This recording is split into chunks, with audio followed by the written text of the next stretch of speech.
नमस्कार दर्शक बंधु, आज हूँ जून 15 तारिख सोमवार। आज मुख्य तथा केतोटी गुरुत्वपूर्ण सटीक खबर गुड़िक जानापी भिडटी को संपूर्ण देखु एवं चैनल रे जदि नुआ थिले चैनल को सब्सक्राइब करी पाखरे थिबा बेल आइकन को क्लिक कर दियंतु। तेबे आसंतु आजिर संपूर्ण खबर उपरे नजर पकाइबा। आजिर प्रथम खबर, एणिकी 5 किलो चाउल बदल रे मिलिबो 10 किलो चाउल। मुख्यमंत्री अन्नपूर्णा योजना शुभारंभ करिसंती मोहन चरण माझी। एणिकी हिताधिकारी 5 किलो चाउल बदल रे मिलिबो 10 किलो चाउल। राज्यर 3,28,52,000 हिताधिकारी उपकृत हेबे। उभय केंद्र और राज्य सरकार मिलित उद्यम होईछि अन्नपूर्णा योजना। शिशु अपपुष्टि और अनाहार रोकबाकू सरकार मुख्य उद्देश्य बोली सूचना मिली। परवर्ती खबर, हिताधिकारी टंका मिलिबा आरंभ हेलानी। जेउ माने पाई नाहंती से मानकू एका संगरे 3 मासर भत्ता मिलिबो। तेणु भत्ता प्रदान रे विलंब को नहीं मुख्यमंत्री बड़ सूचना। वैषयिक त्रुटि जोगु भत्ता प्रदान रे विलंब होईछि। 10 लाख हिताधिकारी मध्यरु 2 लाख लोकंको त्रुटि सुधारिछि राज्य सरकार एवं 2 लाख हिताधिकारी भत्ता देवा आरंभ मध्य होई गलानी। जेउ मानकू भत्ता मिलिनी से मानकू खूब शीघ्र मिलिबाकू जाउछि बोली साधारणतः सूचना मिली एवं यह व्यतीत 3 मासर भत्ता एका संगरे मिलिबो बोली मध्य सूचना देइछंती राज्य सरकार। परवर्ती खबर, सुना रूपा मूल्य रे एबे बड़ परिवर्तन।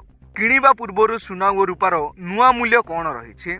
तेणु ओडिशार राजधानी भुवनेश्वर रे 24 कैरेट सुनार मूल्य 10 ग्राम पिछा 1,48,580 टंका रही बेले 22 कैरेट सुनार मूल्य 1,36,200 टंका बिक्री होछि एवं यह व्यतीत अन्यपटे रूपा मूल्य किलो पिछा 2,65,000 टंका रही। परवर्ती खबर, राज्यर समस्त अंगनवाड़ी कर्मी, लेडी सुपरभाइजर और ब्लॉक संयोजक मानकू स्मार्टफोन प्रदान करिवे मुख्यमंत्री मोहन चरण माझी। एही स्मार्टफोन रे महिला और शिशु विकास विभागर विभिन्न आप रही एवं एही स्मार्टफोन जरिया रे गाँ गाँ रे अंगनवाड़ी कर्मी माने हिताधिकारी विभागर विभिन्न योजना बाबद रे अवगत करने सह समस्यार समाधान करिवे बोली सूचना मिली। परवर्ती खबर, शिक्षा को सार्वजनीन और देयमुक्त कराजिबो बोली घोषणा कले मुख्यमंत्री मोहन चरण माझी। केजी रु पीजी अर्थात प्रथम रु पीजी पर्यंत समस्त को मिलिबो देयमुक्त शिक्षा। समस्त विद्यार्थी विशेषकर आर्थिक स्तर रे छात्र छात्री बेस सहायक हेबो। परवर्ती खबर, आसंता 2 रु 3 दिन मध्य ओडिशार आउ किछि अंश को मौसुमी छुईबा सह वर्षा हेबो बोली आंचलिक पाणीपाग केन्द्र पक्षरु सूचना दिया जाइछि। जून 8 तारिख पर्यंत राज्य में वर्षा हेबो बोली पाणीपाग विभाग पक्षरु सूचना जारी होइछि। तेबे सूचना अनुसार रायगड़ा, कोरापुट, मालकानगिरी एवं गजपति जिलार गोटिए 2टी स्थान में घड़घड़ी और बिजुली सहित प्रबल वर्षा हेबार संभावना रही। सेहीपरि मध्यम धरणर झड़ वर्षा पाई बालेश्वर, भद्रक, जाजपुर, केन्द्रापड़ा, कलाहांडी, कंधमाल, नवरंगपुर, गंजाम, पुरी, खर्दा एवं नयागढ़ जिला को येलो वार्निंग जारी करिछि पाणीपाग विभाग। परवर्ती खबर, पीएम किसान रो 23तम किस्ती टंका को नहीं आसिला एक बड़ खबर। चाषी खाता को खूब शीघ्र आसिबो 2000 टंका।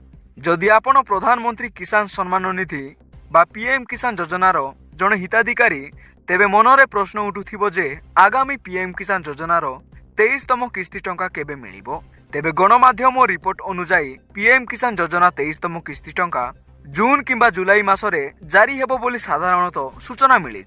परवर्ती खबर, रेलबाई रे बड़ सुजोग।